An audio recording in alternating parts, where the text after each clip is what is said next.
Time appropriate greetings. As I was first going to record this in the car, felt my mount fell off the window.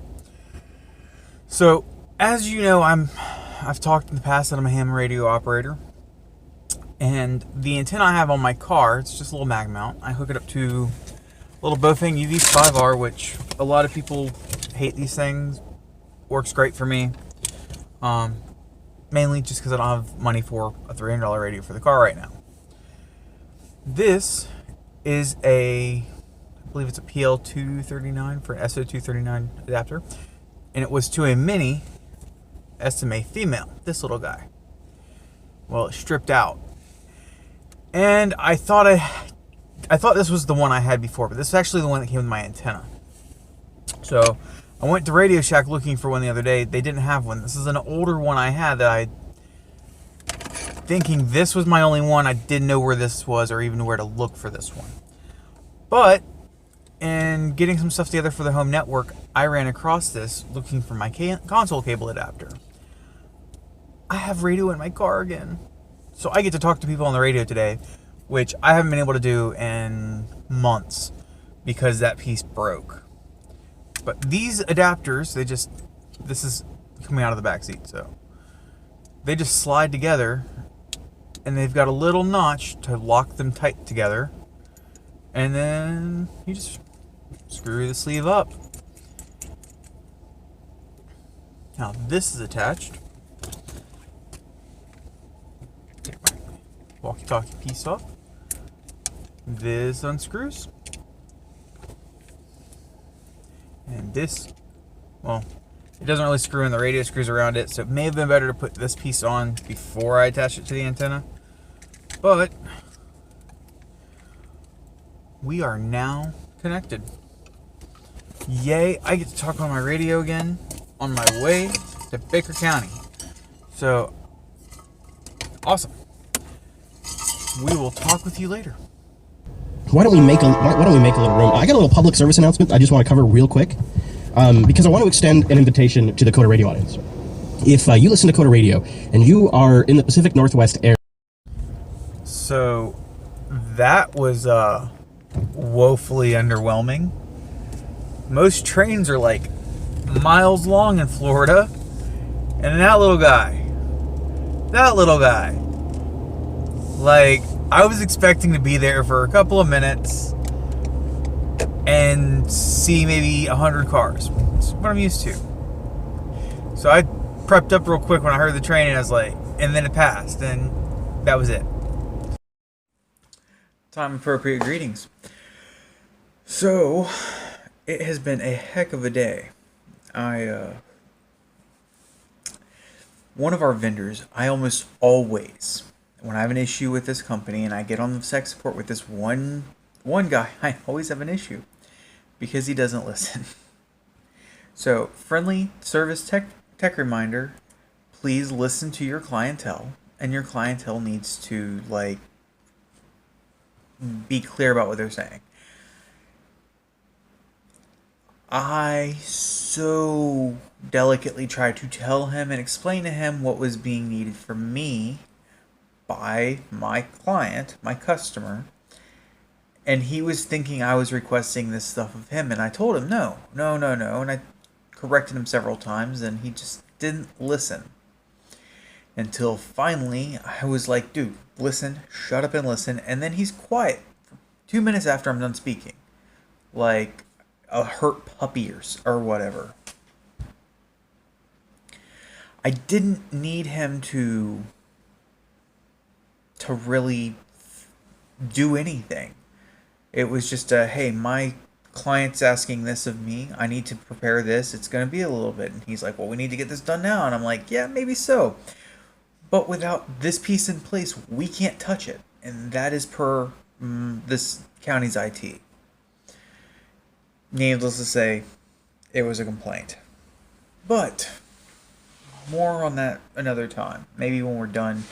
Because tonight, after this vlog, in fact, recording, I'm going to run back to the room, edit, upload, and then I got to do some legit work. So after this vlog, I actually need to go write a contingency document. Pretty much a If crap happens, this is what we're doing, and this is how we're going to get it done. I have to write this because no one else in my company has one of these. We have call out issue forms. We have a ton of other things. But no shit hits the fan document. I'm honored to write this document at the end of the day. But it also is hopefully it won't be too big of a chore, and hopefully it won't take me too long. So that's what I'm working on tonight to kind of get ahead of my week, because I have so much else to do, like writing ticket documentation stuff. Next up, the show Riverdale. So the other day, my wife and I were sitting in the living room, and I had slept through like an episode and a half of Star Trek. And she's like, I'm going to put this on, like, whatever, I'm going to take my nap. She puts on Riverdale. I wake up. I'm no longer tired. We power through 4 episodes that night. The next day, we power through another 5 or 6. We just finished up the 13th episode tonight. It was a good show. So, premise, Riverdale is based on the Archie comics. I don't know enough about Archie to really talk to how Archie is. I do know I enjoyed Archie vs. Predator, but that's because I'm a Predator geek. With this, it really showed a very dark storyline, a very nice progression. I think it was very well put together, very well done. And like I said, it was very dark tones, very dark colors, very dark lighting.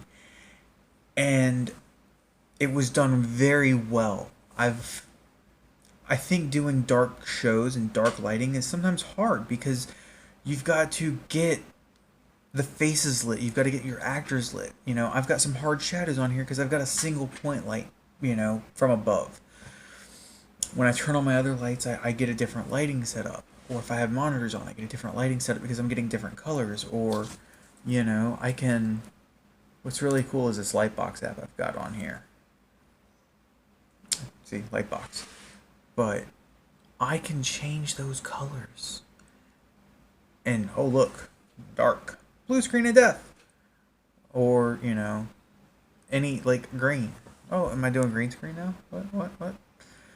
It allows to change and update and color things.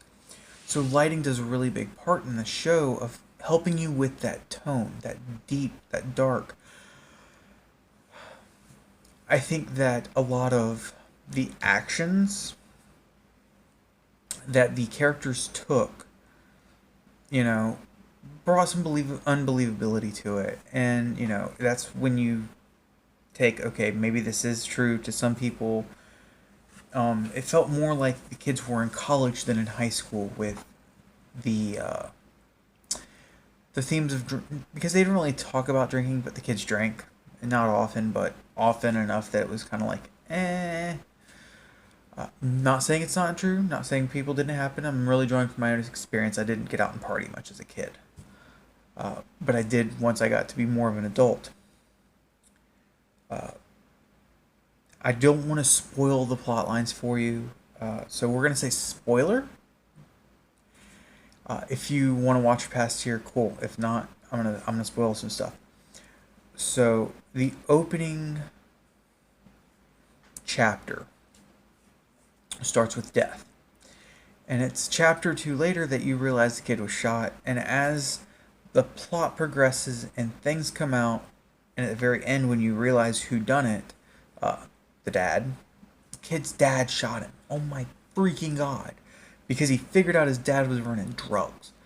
So it was, you know, crazy. Can't wait for season 2. And I think that there's going to be a lot of great things to build upon all this. You know, we've got Betty's dad coming home from prison. Archie's dad was just shot. And FP's hopefully getting out of jail. We had Jughead putting on a serpent's jacket, so oh my gosh, that's going to be crazy. And Betty looking like, what the hell are you doing? So, like, comment, share, subscribe. Let's have a conversation below. If it is spoilered with Riverdale, please comment spoiler first so that people who may not have seen it, who run across this video, can block it out. Peace.